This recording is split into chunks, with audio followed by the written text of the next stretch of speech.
എന്തിന് പാപത്തിൽ നിന്ന് മോചനം വേണം? ഒന്ന് രണ്ട് വാക്കിൽ ഞാൻ പറഞ്ഞ് അവസാനിക്കുക. പണ്ഡിതനായാലും പാമരനായാലും, പണക്കാരനായാലും പാപം പിടിച്ചവനായാലും, വലിയവനായാലും ചെറിയ വീട്ടിലായാലും മരണം വഴിയായി മനുഷ്യൻ മാറ്റപ്പെടണം. മരണത്തിനപ്പുറം മനുഷ്യന് രണ്ട് നിത്യത, ഒന്ന് നിത്യമായ നരകം, രണ്ട് നിത്യമായ സ്വർഗം. നിത്യമായ സ്വർഗത്തിൽ ഒരു മനുഷ്യന് പോകണമെങ്കിൽ പാപപരിഹാരം സംഭവിക്കണം. പാപപരിഹാരത്തിന് ഈ ഭൂമിയിൽ അവതരിച്ച ഏകമാർഗം കർത്താവായ യേശുക്രിസ്തുവിന്റെ മാർഗം.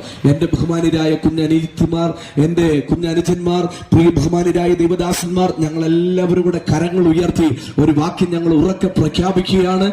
ചേർന്ന് ഞങ്ങളോടൊപ്പം പറയാമോ? മറ്റൊരുത്തനിലും രക്ഷയില്ല. കരമുയർത്തി സന്തോഷത്തോടെ, മറ്റൊരുത്തനിലും രക്ഷയില്ല.